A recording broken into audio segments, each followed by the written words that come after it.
가득한 내맘 만지시는 주 사랑과 노래 드리기 원합니다. 주 사랑해요, 주 찬양해요. 또 거룩한 주날 만져주시니 이전과 같지 않으니 주 사랑해요,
사랑과 은혜가 충만하신 하나님 아버지, 추운 겨울이 지나고 곳곳마다 아름다운 꽃들이 피는 계절을 허락하시고 이 아침도 주 앞에 나와 예배할 수 있는 건강과 생명 주심을 감사드립니다.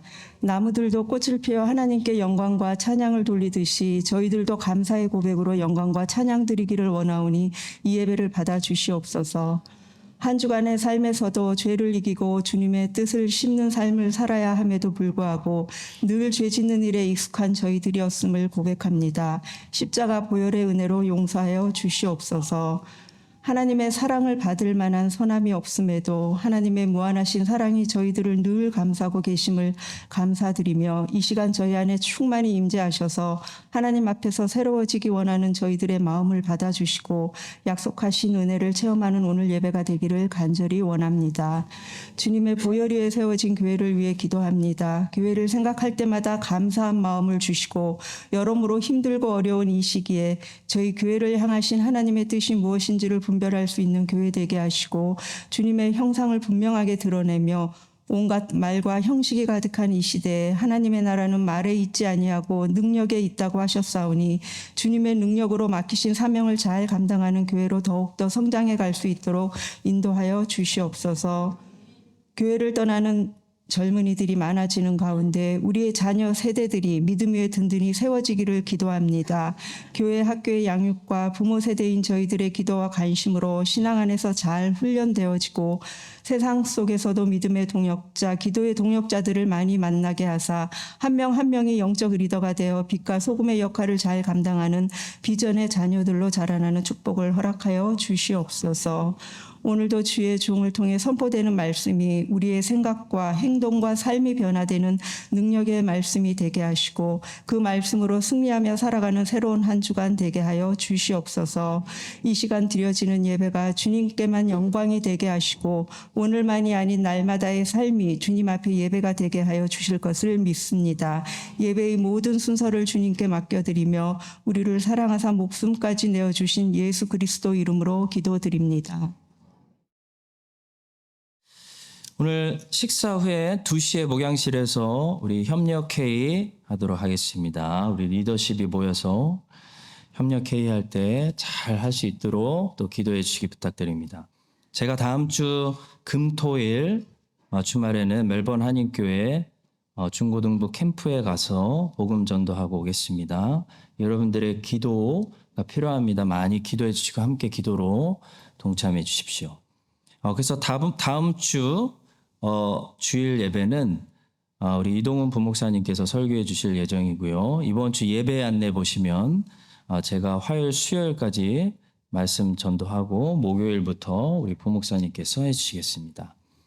존 칼빈 신학교 화요일마다 진행되고 있는 어성경 이번 주에 하고 방학하는 걸로 알고 있습니다. 추석을 맞이하여 70세 이상 어르신들 음식을 교회에서 섬김으로 준비하고 있습니다. 이번 주 토요일 댁으로 전달을 드리겠는데요. 오후 하루 종일 기다리실까 봐 오후 2시 이후에 전달해 드립니다. 그래서 아침부터 준비 안 하셔도 되고요. 연락 드리고 오후 2시 이후에 전달해 드리도록 하겠습니다. 사무엘하 15장 1절부터 12절 우리 함께 합독하겠습니다.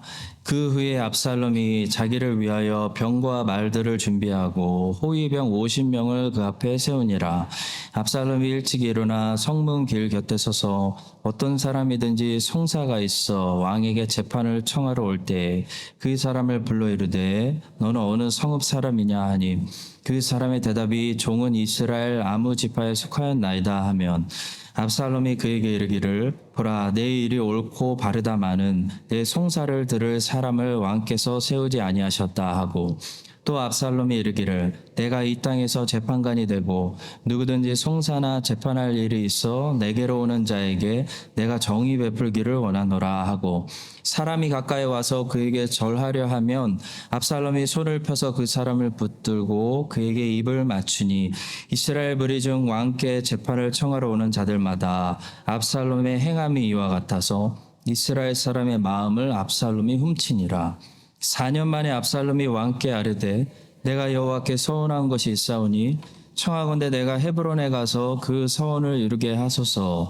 당신의 종이 아람 구술에 있을 때에 서원하기를 만일 여호와께서 반드시 나를 예루살렘으로 돌아가게 하시면 내가 여호와를 섬기리다 하였나이다. 왕이 그에게 이르되 평안히 가라 하니 그가 일어나 헤브론으로 가니라. 이 압살롬이 정탐을 이스라엘 모든 지파 가운데에 두루 보내 이르기를 너희는 나팔 소리를 듣거든 곧 말하기를 압살롬이 헤브론에서 왕이 되었다 하라 하니라. 그때 청함을 받은 200명이 압살롬과 함께 예루살렘에서부터 헤브론으로 내려갔으니 그들은 압살롬이 꾸민 그 모든 일을 알지 못하고 그저 따라하기만 한 사람들이라. 제사 드릴 때 압살롬이 사람을 보내 다윗의 모사 길로 사람 아히도벨을 그의 성읍 길로에서 청하여 온지라. 반역하는 일이 커감에 압살롬에게로 돌아오는 백성이 많아지니라. 아멘.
하나님 아버지 정말 감사합니다. 우리에게 신실해 주셔서 감사합니다. 우리를 떠나지 않아 주셔서 감사합니다.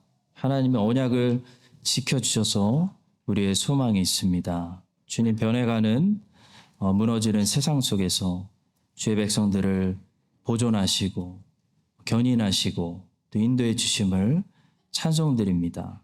하나님, 좋은 병원일수록 병자들이 많이 몰리는 것처럼 크라이스처치 한인장로교회가 좋은 교회가 돼서 예수님 시대처럼 많은 병든 자들, 마음에 상처받은 자들, 가난한 자들, 약한 자들, 세리 같은 사람들, 또 인생이 주저앉아 있는 안전뱅이들, 주님 앞에 오늘 다 모여서 주님이 일으켜 세우시고 고치시고 치유하시고 새롭게 세우시는 그런 인생들이 되게 하여 주시옵소서.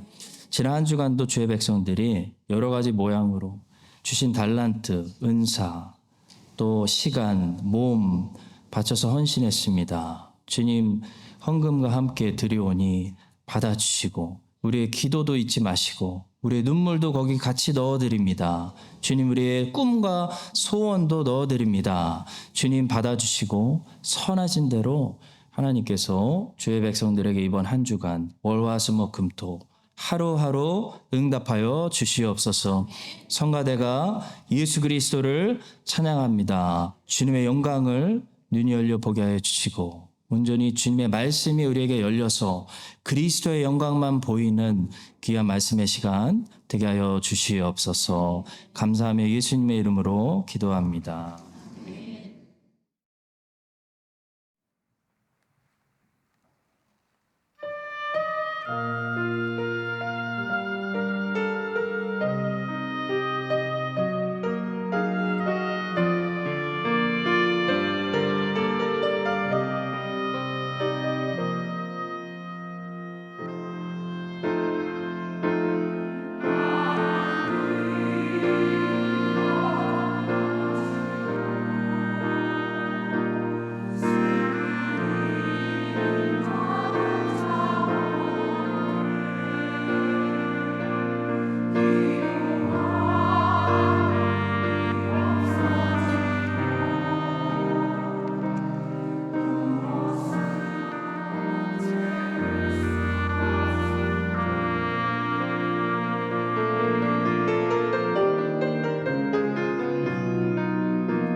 마음을 빼앗기지 말아라라는 제목입니다.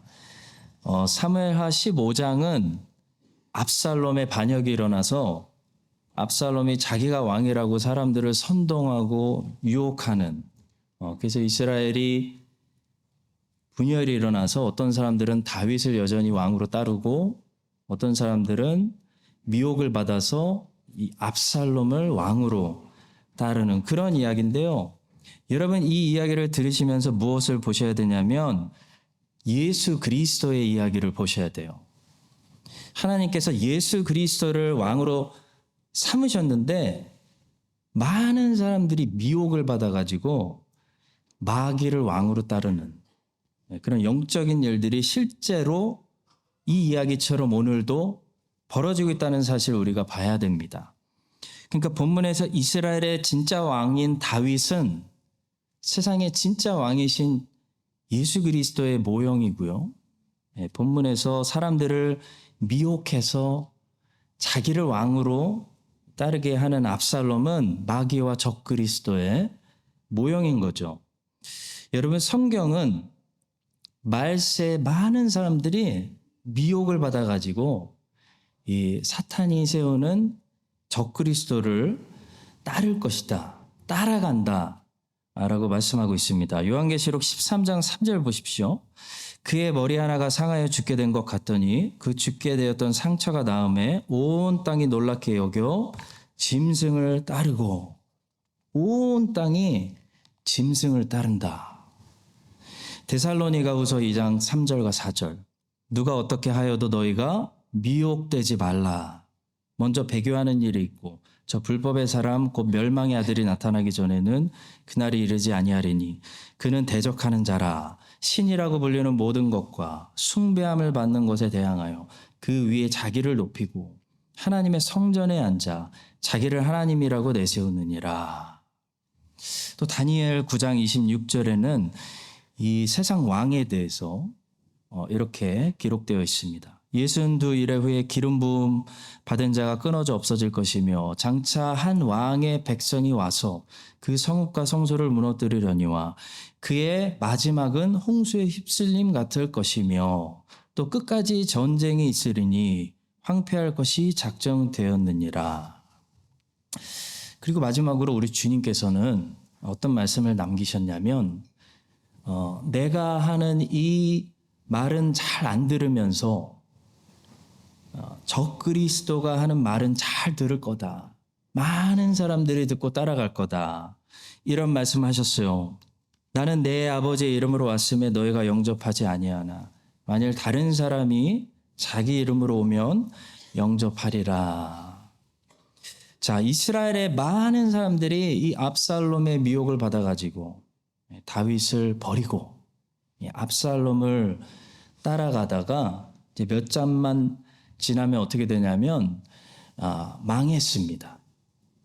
마찬가지로 말세에 많은 사람들이 사탄의 유혹을 받아가지고 막 따라가다가 갑자기 주님께서 재림하심으로 갑자기 주님이 왕이라는 사실이 드러나므로 망하게 됩니다. 망하게 될 텐데 오늘 본문을 통해서 사람들의 마음을 미혹하는 그런 마귀의 역사는 과연 어떻게 역사하는지 세 가지만 살펴보도록 하겠습니다.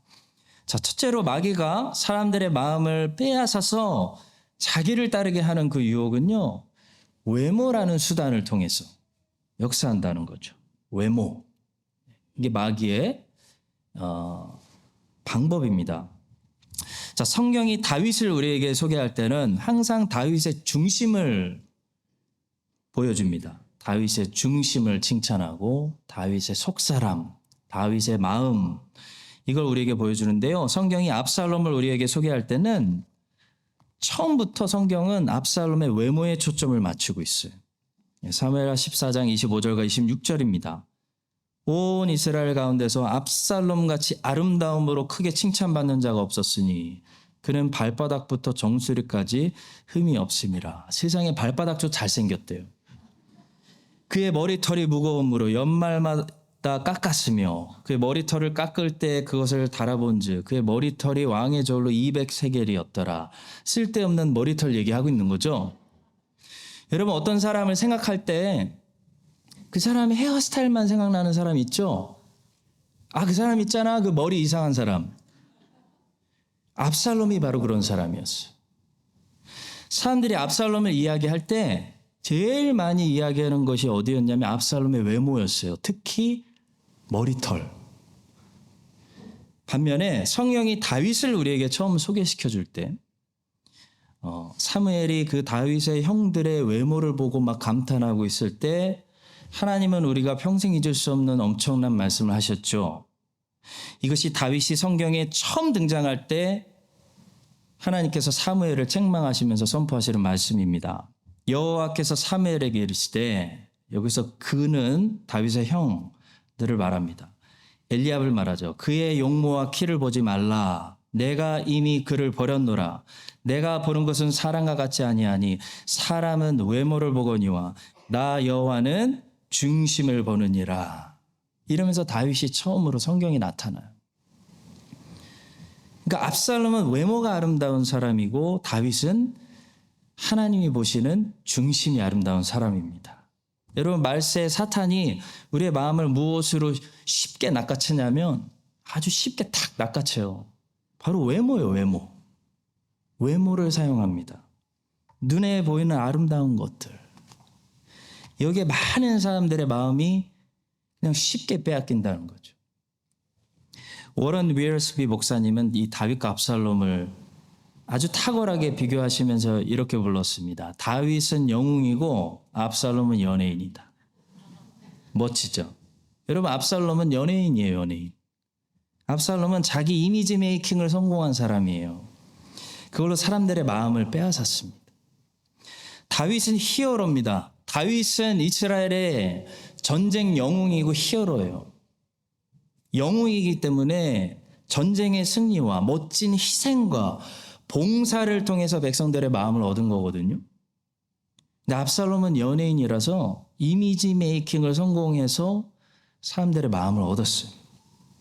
본문 1절에도 보시면 압살롬은 화려하고 위험 있게 보이기 위해서 병거와 말들을 준비하고 호위병들을 자기 앞에 50명이나 세워두었습니다. 아마도 잘생긴 사람들 뽑아서 세웠을 것 같아요. 얼마나 이 멋지게 보였겠습니까? 와, 압살롬 호위병이다. 본문 1절이에요. 그 후에 압살롬이 자기를 위하여 병과 말들을 준비하고 호위병 50명을 그 앞에 세우니라. 자, 그러나 하나님께서는 이스라엘 왕들에게 이미 뭐라고 말씀하셨냐면 병거와 말을 많이 두지 말라 말씀하셨습니다. 모세를 통해 말씀하셨습니다. 신명기 17장 16절. 그는 병마를 많이 두지 말 것이요 병마를 많이 얻으려고 그 백성을 애굽으로 돌아가게 하지 말 것이니라. 그리고 다윗은 그 말씀대로 그렇게 살았습니다. 그리고 시편에서 이런 멋진 고백을 남겼습니다. 어떤 사람은 병거, 어떤 사람은 말을 의지하나 우리는 여호와 우리 하나님의 이름을 자랑하리로다. 이게 다윗이 남긴 위대한 신앙 고백이에요. 다윗이 여기서 자기는 오직 여호와 하나님의 이름을 자랑하겠다라는 고백을 했습니다. 여러분, 병거와 말을 의지하는 사람들은 여호와의 이름을 자랑하지 않고 다른 것을 자랑해요. 자기의 대단함. 와, 내가 이만한 왕이야. 이걸 자랑한다는 거죠. 성도 여러분, 외모라는 것은 항상 자랑하고 깊은 연관성을 가지고 있습니다. 외모는 반드시 자랑하게 돼 있어요. 자랑하려고 외모를 가꾸는 거예요. 옛날에 왕들이 막 궁전을 크게 짓고 병거와 말을 불필요하게 많이 유지비가 더 드는데 그렇게 한 것은요, 내가 이만한 왕이야 라는 것을 자랑하려고 모은 거예요. 외모를 추구하는 사람이 된다는 것은 자랑하는 사람이 된다. 이제 곧 자랑하는 사람이 된다 라는 것을 말합니다. 유대인들이 그랬습니다. 유대인들은 외모를 추구하는 사람들이었어요. 보여지는 것을 굉장히 중요하게 생각했어요. 그러다가 어떻게 됐냐면 그 결과로 점점 더 자랑하는 사람이 되어버렸습니다. 유대인들은 이 하나님이 주신 율법을 가지고 오해해가지고 율법주의를 만들었고 유대교라는 종교를 세상에 탄생시켰어요. 그래서 하나님의 말씀대로 중심과 동기를 살피면서 자기가 죄인이라는 사실을 애통하는 그런 삶을 살기보다는, 그래서 그리스도에게 소망을 두는 삶을 살기보다는 형식과 외모를 만들어 버렸습니다. 형식과 외모를 중요하게 생각하는 유대교를 만들었어요. 그래서 마음의 할례는 안 하면서 몸의 할례가 중요하고 옷차림이 중요하고 눈에 보이는 성전이 중요하고 그 성전이 지향하는 그 진짜 성전이 아니라 눈에 보이는 성전이 중요하고 겉으로 보이는 율법 지킴, 이런 형식이 중요하기 때문에 점점 유대교가 잉태하고 자라고 시간이 지나면서 어떻게 됐냐면 이 유대인들이 어떻게 됐냐면요, 자랑하는 사람이 됐어요. 자랑하는 사람. 나는 금식했잖아. 나는 일주일에 2번씩 금식해. 난 율법을 달달 외웠잖아. 우리 민족은 제사 드리는 민족이잖아. 우리는 1년에 3번씩 모여서 절기 지키는 민족이잖아. 이러면서 자랑하기 시작했어. 자랑이 높아지니까 이방인들을 더 밑으로 보는, 더 남을 존중하지 않고 밑으로 보는 그런 교만한 사람들이 되고 말았습니다. 그래서 바울이 꼭 짚죠. 갈라디아서 6장 13절. 할례를 받은 그들이라도 스스로 율법은 지키지 아니하고 너희에게 할례를 받게 하려는 것은 그들이 너희의 육체로 자랑하려고 하는 거다. 내가 다 알고 있어. 바울은 다 알고 있어요. 자랑하려고 하는 거야. 할례 받게 하는 거. 성도 여러분, 율법주의적인 사람들은 항상 외모를 중요하게 생각해요. 보여지는 것을 중요하게 생각하기 때문에 외식하는 사람들이 될 수밖에 없는 거고요. 자기 의를 드러내고 인정받으려는, 나 좀 인정해줘 라는 그런 자랑하는 사람들이 되고 마는 것이에요. 반면에 복음은 사람을 만들어 어떻게 만들까요? 복음은 율법주의가 사람을 자랑하는 사람, 교만하는 사람, 위선적인 사람, 남을 깔보는 사람으로 만든다면 복음은 하나님만 자랑하는 사람, 하나님을 자랑하는 사람, 그런 겸손한 사람으로 만듭니다. 그것이 다윗의 시편 고백이에요. 어떤 사람은 병거, 어떤 사람은 말을 의지하나 우리는 여호와 우리 하나님의 이름을 자랑하리로다. 또 사도 바울, 복음의 사람 다윗도 저렇게 고백하고요. 복음의 사람 바울도 고백합니다. 그러나 내게는 우리 주 예수 그리스도의 십자가 외에 결코 자랑할 것이 없으니 그리스도로 말미암아 세상이 나를 대하여 십자가에 못 박히고 내가 또한 세상을 대하여 그러하니라. 복음의 사람은 십자가를 자랑해요. 십자가가 자랑이에요. 예수 그리스도가 자랑이에요. 세상은 점점 외모를 추구하는 이 외모 중심적인 세상입니다. 자, 이런 세상에서 사람들이 시컨 하는 게 뭐냐면 자랑하는 거예요. 자랑거리를 만들기 위해서 열심히 쌓는 거예요. 그러니까 자랑이 많아지니까 더 많은 시기심이 발생하고 미움이 발생하니까 범죄가 많아지는 거예요. 그게 외모를 추구하는 세상입니다. 외모를 추구하는 세상에서 여러분과 제가 외모의 마음을, 이 압살롬의 그 머리를 보고 딱 마음을 빼앗겼던 이스라엘 백성들처럼 되지 말고 오직 십자가를 자랑하며 예수 그리스도를 자랑하며 하나님을 자랑하며 외모보다는요, 우리 내면에 하나님이 보시는 사람이 있어요. 우리 중심이 속사람이 건강하고 속사람이 예쁘고 속사람이 잘생긴 그런 건강한 하나님의 자녀들 되시기를 예수님의 이름으로 간절히 축복합니다. 자, 두 번째로 말세에는 무지한 사람들이 모르고 마음을 빼앗기게 된다는 사실이에요. 무서운 사실이에요. 오늘 본문에 보시면 또 어떤 사람들이 등장하냐면 200명의 사람들이 등장해요. 200명의 사람들.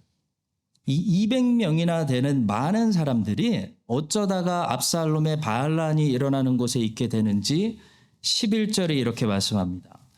그때 청함을 받은 200명이 압살롬과 함께 예루살렘에서부터 헤브론으로 내려갔으니 그들은 압살롬이 꾸민 그 모든 일을 알지 못하고 그저 따라가기만 한 사람들이라. 여러분, 말세에 그저 따라가기만 하면은 큰일 나요. 200명이면 작은 숫자가 아니잖아요.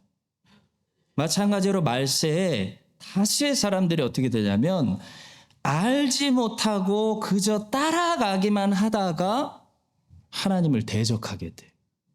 마귀의 편에 서게 되는 거예요.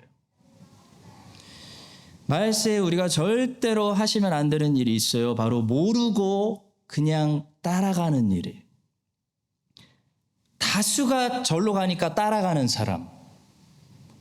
다수가 저런 일을 하니까 그냥 따라가는 인생. 여러분, 이렇게 살다가는 마귀에게 마음을 빼앗겨요.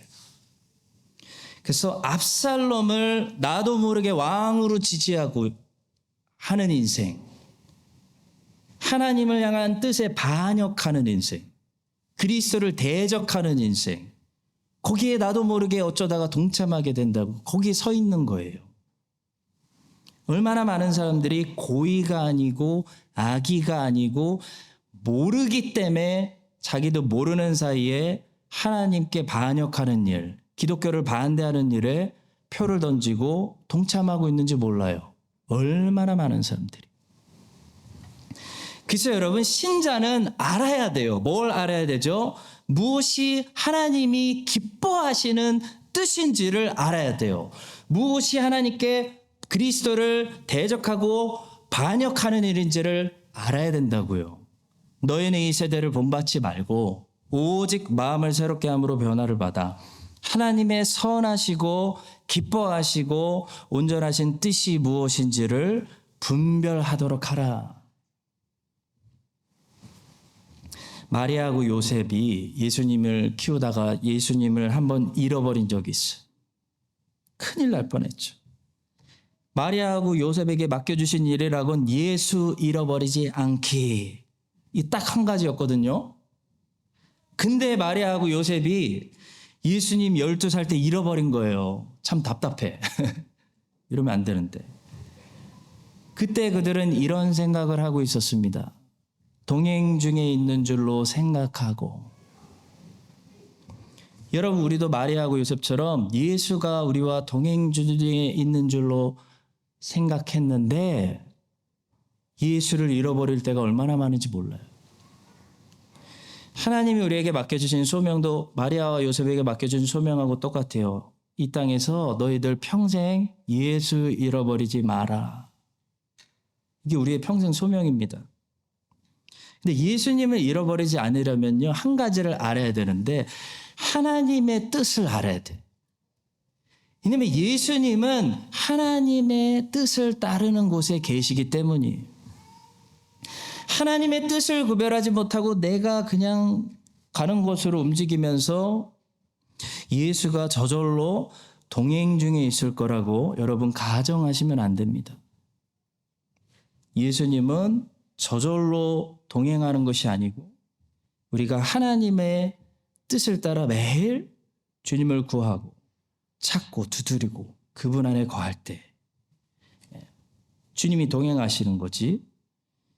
오늘도 저절로 주님이 동행하시겠지 하면 동행 중에 있는 줄로 생각하고 하루길을 멀리 가게 되는 것입니다. 많은 사람들이 열심히 주님을 찾지 않고 있다가 무지 중에 모르는 사이에 예수를 잃어버리고 모르는 사이에 압살롬의 편에 와 있고 무지 중에 기독교를 반대하고 하나님을 대적하고 있는 그런 황당한 일을 당할 때가 많이 있다는 겁니다. 그래서 여러분, 우리는 알아야 되고 분별해야 되고 구별해서 하나님이 기뻐하시는 뜻대로 예수님처럼 살아야 되는 거예요. 저 고린도전서 13장은 여러분들 잘 아시는 사랑장이죠. 사랑장.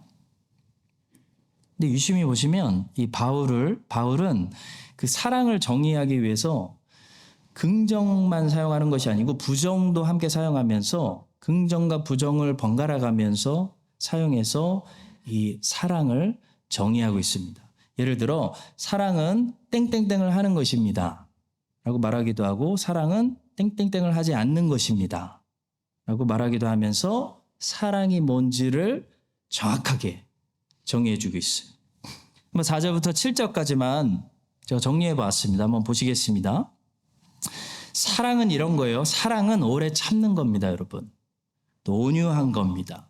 또 사랑은 시기하지 않는 거고 자랑하지 않는 거고 교만하지 않는 거고 무례행하지 않고 자기 유익, selfish, 유익을 구하지 아니하고 화내지 않는 거고 악한 것을 생각하지 않고 불의를 기뻐하지 아니하고 진리와 함께 기뻐하는 것이고 모든 것을 참는 게 사랑이고 모든 것을 믿고 모든 것을 바라며 모든 것을 인내하는 것이 사랑이에요.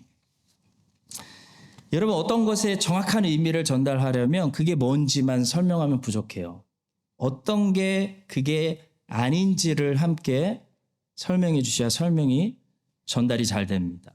마찬가지로 시편 1편도 복 있는 사람이 어떤 사람인지에 대해서 우리에게 설명해 주는데 어떤 형식으로 설명해 주냐면 이 사람이 복 있는 사람으로서 하는 일하고 이 사람이 복 있는 사람으로서 하지 않는 일들을 우리에게 함께 설명해 줘요.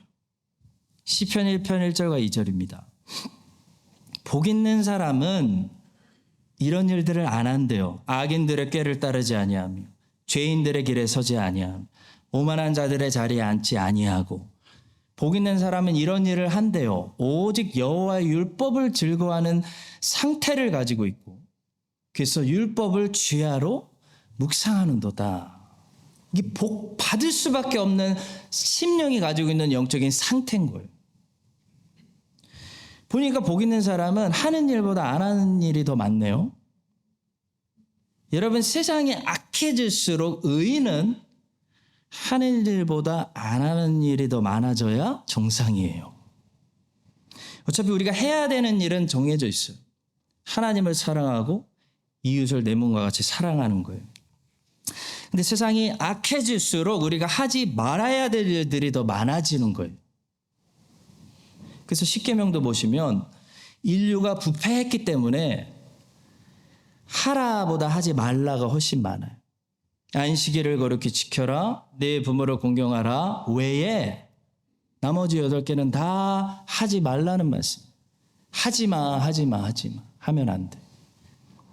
그만큼 세상이 악하고 우리가 죄인이기 때문에 세상이 부패했기 때문에 하지 말라는 말씀이 더 많은 거예요, 여러분. 우리 부모님들 애들 어릴수록 하지마 라는 말씀 많이 하시죠? 제가 오늘날 제 자신을 보니까 뭐 이렇게 하지 말라는 게 많은지 너무 부정적인 사람이 돼 있는 거예요. 밤에 소리 지르지 마, 싸우지 마, 먹지 마, 자기 전에 물 많이 마시지 마. 다 하지 말래. 여러분 말세의 진리를 지킨다는 것은요. 많은 것을 수용한다는 것이 아니라 더 많은 것을 배척한다는 말이 되겠습니다. 여러분 진리는 하나인 거예요. 진리가 여러 개일 수는 없어요. 근데 이단은 많은 거예요. 진리는 하나인데 이단은 많아요. 생명의 길은 하나인데 거짓 가르침은 많다고요. 그게 넓은 길이에요. 하나님의 뜻은 하나예요. 하나님의 뜻은 성경에 있어요. 근데 하나님의 뜻이 아닌 길들이 세상에 너무 많아요. 하나님의 뜻이 아닌 길들 세상에 너무 많다고요.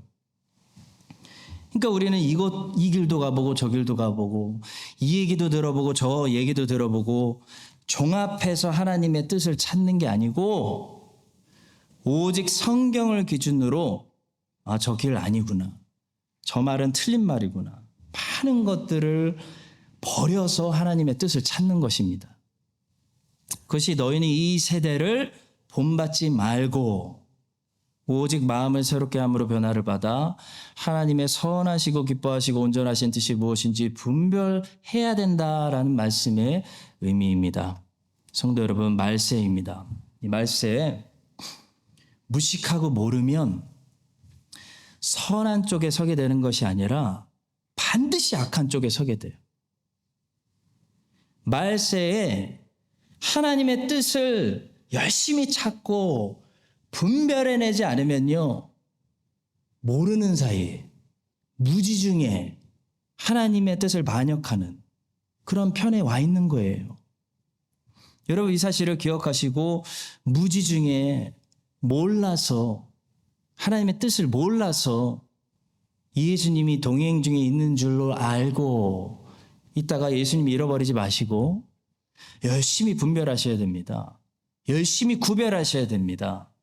그래서 하나님의 기뻐하시고 선하신 뜻이 무엇인지 깨달아서 그 하나님 편에 있고, 그 좁은 길이라고 하셨거든요. 우리가 거기에 가려면 좁은 길을 걸어가야 돼요. 그 좁은 길, 생명의 길로 걸어가시는 복 있는 사람들 되시기를 예수님의 이름으로 축복합니다. 마지막 세 번째입니다. 말세에 그리스도를 따르는 것 같았는데 그리스도 외에 다른 것을 추구하는 동기를 가진 사람들이 다 미혹돼서 떠나게 된다는 사실이에요. 오늘 본문의 마지막으로 등장하는 중요한 사람이 또 있는데요. 바로 아히도벨입니다. 다윗 정권의 브레인, 엄청 똑똑한 사람. 아히도벨이라고 할 수 있는, 아히도벨을 압살롬이 아히도벨은 꼭 내 편으로 끌어야 된다 라고 생각해가지고 이 아히도벨을 자기 편으로 끌어들이고 있는 것을 마지막으로 보게 돼요. 그게 본문 12절입니다. 제사 드릴 때 압살롬이 사람을 보내 다윗의 모사 길로 사람 아히도벨을 그의 성읍 길로에서 청하여 온지라 반역하는 일이 커가매 압살롬에게 돌아오는 백성이 많아지니라. 여러분, 말세에 어떤 현상이 생기냐면 압살롬에게로 붙는 사람들의 수가 점점 많아진다는 거예요. 점점 많아져요. 다윗을 버리는 사람들이 많아진다고요. 근데 여러분, 몇 장만 넘겨보시면 하나님이 어떻게 하시냐면 내가 세운 왕 다윗이야 해가 싹 정리해버리세요. 그처럼 말세로 갈수록 마귀에게 붙는 사람들이 점점 많아지는 거예요. 점점. 그러다가 갑자기 왕이신 예수께서 재림하세요. 싹 정리가 되는 거예요, 여러분. 성경은 우리에게 압살롬의 최후를 보여줘요. 한 방에 망해요, 여러분. 그리고 다윗이 하나님이 세우신 왕이다. 그게 견고해집니다. 말세에 그럴 거예요. 점점 더 많은 사람들이 그리스도를 배척하고 떠나서 적그리스도에게, 세상 왕에게 합류하게 됩니다. 자, 그런 사람들 중에는 아히도벨 같은 다윗의 신하였던, 다윗을 따랐던 배교자들도 있게 된다는 겁니다. 본문의 아히도벨은 어떻게 보면 예수님을 배신한 가룟 유다를 미리 보여주는 그런 캐릭터예요. 여러분, 이 성경의 모든 이야기가 예수 그리스도의 이야기고 예수 그리스도의 인생 이야기고 예수 그리스도의 삶 이야기거든요. 그러니까 본문에서 우리가 보고 있는 구약의 이야기들 보면 아히도벨이 모형이고 진짜 배교자, 진짜 왕을 배신할 사람, 가룟 유다가 원형인 거예요. 이 아히도벨이 원래 다윗의 신하였는데요. 다윗을 배신하고 압살롬에게 가서, 젊고 잘생긴 압살롬에게 가서 반역을 한 것처럼 유다라는 제자도 원래 예수님의 제자였는데 예수님 버리고 예수님을 대제사장들에게 넘겨주는 그런 배교의 일을 했습니다. 그리고 이 두 사람이 똑같은 방법으로 망하죠. 바로 유다도 목매달아 자살하고 아히도벨도 목매달아 자살합니다. 사무엘하 17장 23절 한번 보시기 바랍니다. 아이도벨이 자기 계략이 시행되지 못함을 보고 나귀의 안장을 지우고 일어나 고향으로 돌아가 자기 집에 이르러 집을 정리하고 스스로 목매어 죽음에 그 조상의 묘에 장사되니라. 유다의 죽음이 이렇습니다. 유다가 은을 성소에 던져놓고 물러가서 스스로 목매어 죽으니라. 자, 여러분, 원래 다윗을 따랐던 이 아이도벨, 원래 예수님을 따랐던 유다, 여러분, 이 사람들이 왜 배신했을까요? 헛 퀘스천을 던지고 한번 그들의 입장에서 나를 얹어놓고 깊이 생각해 봐야 됩니다. 왜 배신했을까? 바로 그들이 다윗을 따르고 예수님을 따랐던 그 동기가 처음부터 잘못되어 있었기 때문이에요. 그들은 하나님의 뜻이 아니라 하나님이 세우신 왕이라 따른 것이 아니고 자기 목적을 가지고 있었어요. 근데 아무리 다윗을 따라도 자기 목적이 성취가 안 되니까 리더를 바꾸는 거예요. 아무리 예수를 따르고 충성해도 3년을 기다려도 충성해도 유다가 생각한 목적이 이루어지지 않을 것 같으니까 예수님을 배신하는 거예요. 성도 여러분, 말세에는 교회는 다니지만 하나님의 뜻이 아니라 자기 목적을 성취하기 위해서 교회를 다니고 기독교를 따랐던 허다한 무리들이 더 이상 주님을 따르지 않고 버리고 떠나는 그런 일들이 있을 것입니다. 그리스도에게 이것을 내가 기대했는데 그리스도를 따라도 그것이 성취가 안 될 때, 예수가 내가 원하는 것을 주지 않을 때 다른 곳을 가는 거예요. 골로새 교회는 바울이 직접 개척하지는 않았는데요. 교회에 문제가 있다는 소식을 듣고 바울이 로마 감옥에서 교회 문제를 해결하기 위해서 편지를 쓴 것이 골로새서 성경입니다. 골로새 교회에 어떤 문제들이 있었는지 궁금하시죠? 교회가 자꾸 다른 걸 따르는 거예요. 예를 들어 철학을 따르고 율법주의를 따르고 신비주의를 따르고 금욕주의를 따르고, 이 골로새 교인들이 자꾸 딴 거를 하는 거예요. 딴 거를 따르는 거예요. 그래서 바울이 말합니다. 누가 철학과 헛된 속임수로 너희를 사로잡을까 주의하라. 이것은 사람의 전통과 세상의 초등 학문을 따르며 그리스도를 따름이 아니니라. 성경은 안 읽으면서 자꾸 세상에 유행하는 지혜와 철학과 책들 이런 거를 따르니까 바울이 뭐라 그러는 거냐면,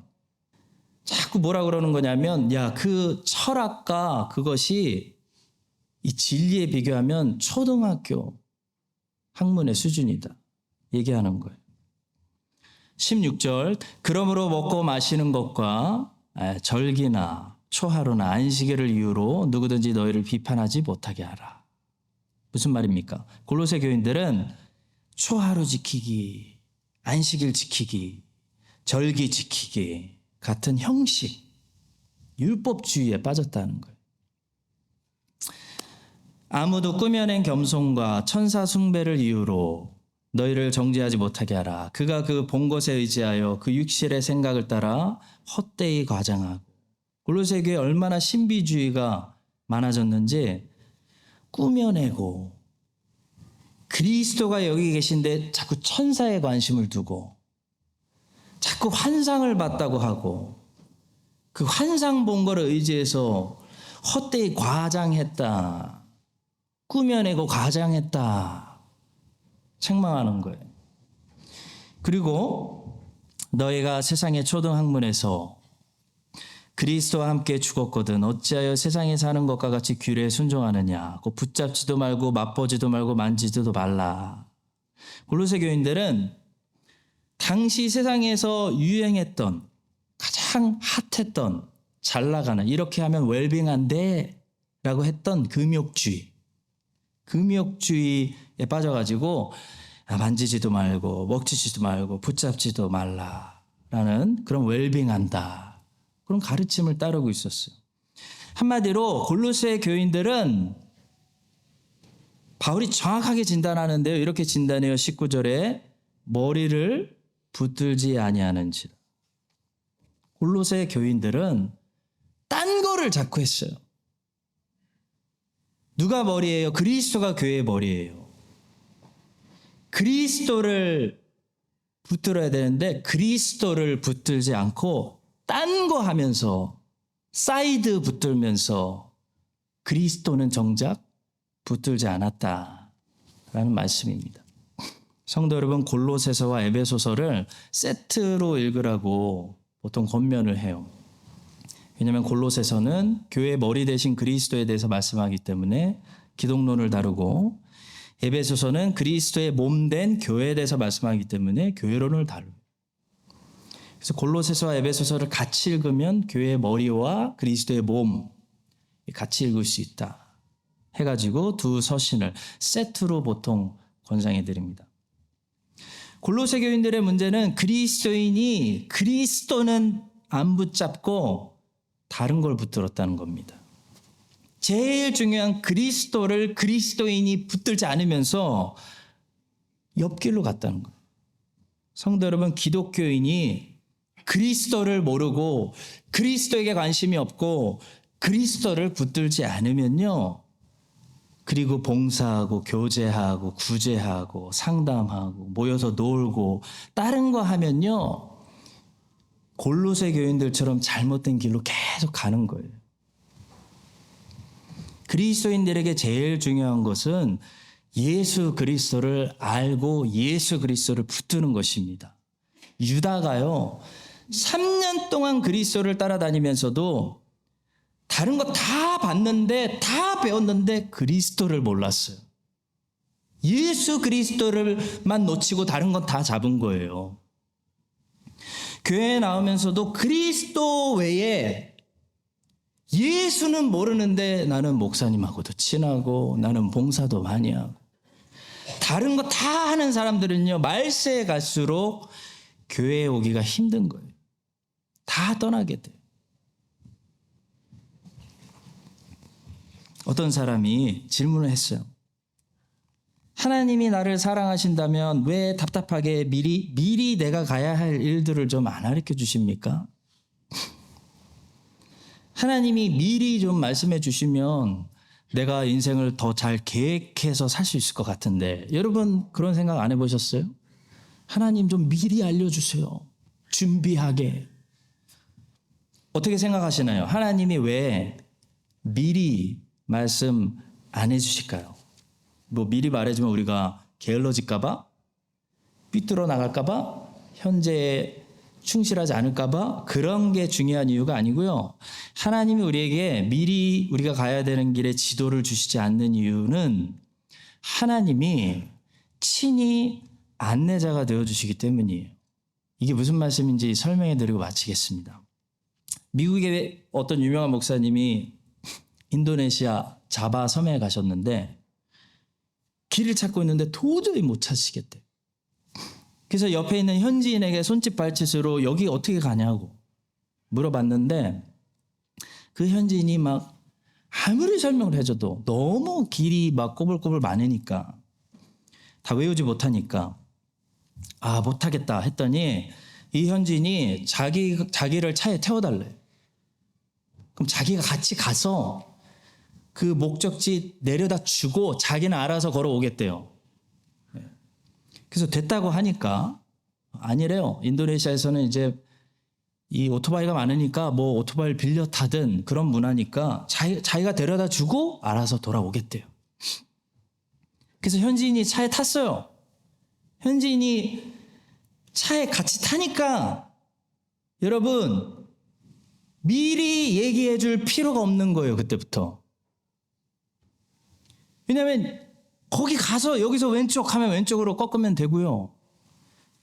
여기서 멈추세요. 그럼 멈추면 되고, 가다가 이 길을 조심해야 돼요. 그럼 조심히 운전하면 되고, 자 여기서 오른쪽이요 하니까 오른쪽 하니까 목적지에 도착하더래요. 사랑하는 성도 여러분, 하나님이 왜 인생에 미리 계획하신 것들을 자녀들에게 지도로 안 주실까요? 왜 지도로 안 주실까요? 왜 미리 안 알려주실까요? 하나님이 우리와 함께 우리의 인생에 올라타셔서 매일 동행하시는 분이어서 그래요. 하나님은 저 위에서 지도를 던져놓고 지도 보고 잘 찾아오거라 하시는 분이 아니고요. 나의 삶에 들어오셔서 매일매일 구름 기둥과 불 기둥으로 인도하시는, 동행하시는 분이시기 때문에 미리 말씀해 주실 필요가 없는 거예요. 우리가 미리 들어야 할 이유가 없는 거예요. 필요가 없는 거예요. 그때 가면 말씀해 주세요. 우리는 인도하심만 보고 따라가면 되는 겁니다. 멈춰 그러면 멈추고, 기다려 그러면 기다리고, 신호가 있을 때까지. 자, 일어나 가자 그럼 짐 싸서 일어나면 돼요. 중요한 것은 무엇입니까? 우리의 시선이 하나님께 고정되어 있는 거예요. 하나님을 바라보는 거예요. 여러분, 약속의 땅은 지도 보고 가는 것이 아닙니다. 약속의 땅은 하나님 보고 들어가는 땅이 약속의 땅이에요. 가나안 땅 보고 지도 찾아보고 갈 수 있는 땅이 아니고, 가나안 땅은, 약속의 땅은 구름 기둥, 불 기둥 보고 인도하심 받아서 들어가는 땅이 약속의 땅입니다. 하나님이 중요한 거예요. 하나님이 우리의 목적인 거예요. 하나님 때문에 오늘 모이신 거예요. 여러분, 이 사실이 약한 분들이 어떻게 되냐면 아이도벨처럼, 유다처럼 지금은 뭐 하나님을 따르고 있는 것 같지만 자꾸 여기저기 보다가 하나님이 내 생각한 하나님이 아닐 때 하나님을 떠나는 거예요. 여러분, 이 사실을 기억하시고, 여러분과 저의 신앙이 압살롬의 유혹에 넘어가는 이 아이도벨처럼 되는 것이 아니고, 하나님이 세우신 왕이 예수님이기 때문에 그 하나님의 뜻대로 매일 우리와 함께 나의 삶 속에서 동행하시는 그 예수님 바라보고 걷는, 그래서 우리가 하나님의 편에 결론적으로 서게 되는 그런 승리하는 인생들이 되시기를 예수님의 이름으로 간절히 축원합니다. 우리와 동행하시는 하나님, 우리를 하루하루 인도하시는 하나님 아버지, 가나안 땅을 바라보면서 걷지 않게 하시고 하나님을 바라보면서 하루하루 걸을 수 있도록 도와 주시옵소서. 그래서 내가 생각한 가나안 땅이 아니더라도, 내가 생각한 가나안 땅이 아니라고 하나님을 떠나는 그런 아이도벨과 유다가 되지 않게 하시고, 예수님으로 충분하고 예수님이면 광야에서도 만족하는, 예수님 붙드는 주의 자녀들 다 되게 하여 주시옵소서. 예수님의 이름으로 기도합니다. 지금은 우리 교회의 머리가 되시는 예수 그리스도의 은혜와 하나님 아버지의 신실하신 그 사랑과 성령 하나님의 함께 동행하시는 그 임재하심이 오늘도 예수님을 다시 바라보며 주님과 함께 동행하기를 소원하는 모든 하나님의 구속하신 백성들 위해 이제부터 영원까지 함께 하시기를 간절히 축원합니다. 아멘.